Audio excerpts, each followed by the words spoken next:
લોકોની જિંદગી હરામ કરનારા વ્યાજખોરો સામે પોલીસે લાલ લાંગ કર્યા બાદ હવે જરૂરિયાતમંદોને ઓછા વ્યાજે રૂપિયા અપાવવા માટે સુરત પોલીસ મેદાન આવ્યું હોય તેમ 100 નંબર પર ફોન કરનારને ઓછા વ્યાજથી લોન અપાવશે તેવું અભિગમ હાથ ધરવામાં આવ્યું છે।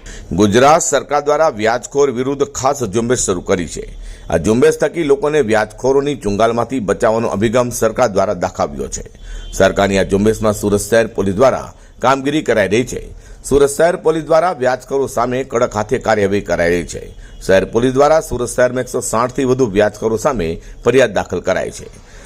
160 થી વધુ ફરિયાદમાં પોલીસે 255 થી વધુ વ્યાજખોરોની ધરપકડ કરી લીધી છે। શહેર પોલીસે લોકોને વ્યાજના ખપ્પરમાં છોડાવવા માટે કાર્યવાહી કરી છે। સુરત શહેરમાં કેટલાક એવા વ્યાજખોરો છે કે જે લોકોને ઊંચા વ્યાજે રકમ આપતા હતા। પોલીસ દ્વારા કરેલી કાર્યવાહી થકીથી વ્યાજખોર ફફડાટ ફેલાયો છે। પોલીસ દ્વારા કેટલાક કિસ્સામાં સુમોટો લઈને ફરિયાદી પણ દાખલ કરાઈ છે। પોલીસે વ્યાજખોરો દ્વારા કેટલાક લોકોની મિલકતો પણ ખોટી રીતે વ્યાજના નામે પચાવી પાડવામાં આવી હતી। જે મિલકતો પણ પોલીસ દ્વારા વ્યાજખોરો પાસે છોડાવી લોકોને પરત કરી છે। સુરત શહેર પોલીસ દ્વારા લોકો ફરી વ્યાજના ચક્કરમાં ન ફસાય તે માટે નવો અભિગમ અપનાવ્યો છે। સુરત શહેર પોલીસ હવે લોકોને બેંકમાંથી લોન અપાવવાનું કામ કરશે। લોકોને લોન માટેની સમજણ હવે પોલીસ આપશે। જે કોઈ વ્યક્તિને લોનની જરૂર હોય તેમને 100 નંબર ઉપર કોલ કરવાનો રહેશે। કોલ કર્યા પછી પોલીસ જે તે વ્યક્તિની માહિતીની નોંધ કરશે। નોંધ કર્યા પછી પોલીસ આ માહિતી બેંકના કર્મચારીને આપશે। બેંક જે તે વ્યક્તિની ખરાઈ કરીને લોન આપશે। સુરત શહેર પોલીસ દ્વારા બેંકોમાં ચાલતી 13 જેટલી સ્કીમોની માહિતી લોકોને આપવામાં આવશે, જે અંતર્ગત લોકોને લોન આપવામાં આવશે। પોલીસે તમામ કોઓપરેટિવ તેમાં નેશનલાઇઝ બેંકોના ઉચ્ચ અધિકારીઓ સાથે ચર્ચા પણ કરી લોન અપાવવા માટેની તૈયારી કરી છે। કોઈ વિકલ્પ હતા નહીં।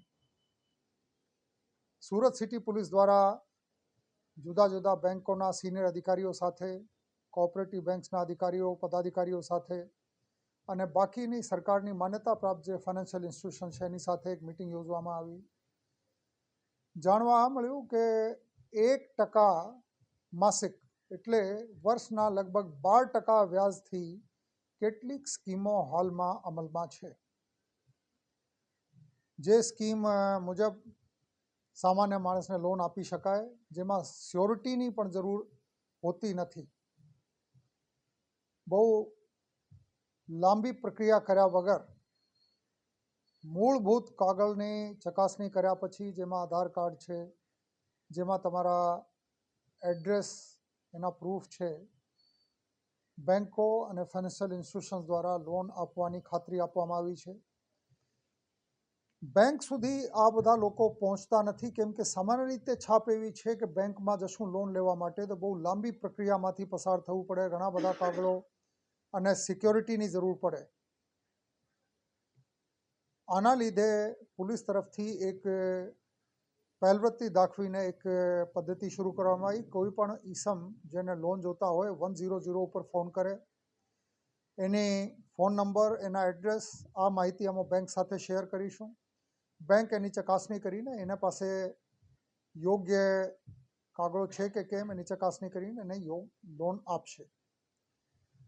આ સરકારશ્રીના એવા અભિગમ છે જેના લીધે કોઈ પણ માણસને તકલીફ પડવી જોઈએ નહીં, પહેલી વાત। બીજી વસ્તુ કે આ ગુનાહિત જે દુષ્ચક્ર છે એને તોડવું હોય તો લોકોના માટે એક વિકલ્પ પણ ઉપલબ્ધ કરાવવું પડે, જ્યાંથી લોકોને લોન મળી શકે। આ એક ખૂબ મહેનત માંગી લે એવી પ્રક્રિયા છે અને આની કામગીરી પોલીસે શરૂ કરી દીધી છે।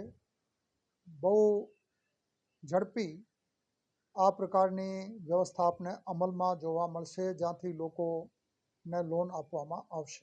સુરત પોલીસ દ્વારા જરૂરિયાતમંદો માટે શરૂ કરવામાં આવેલા નવતર અભિગમને લોકોએ પણ ખરેખર આવકાર્યો છે।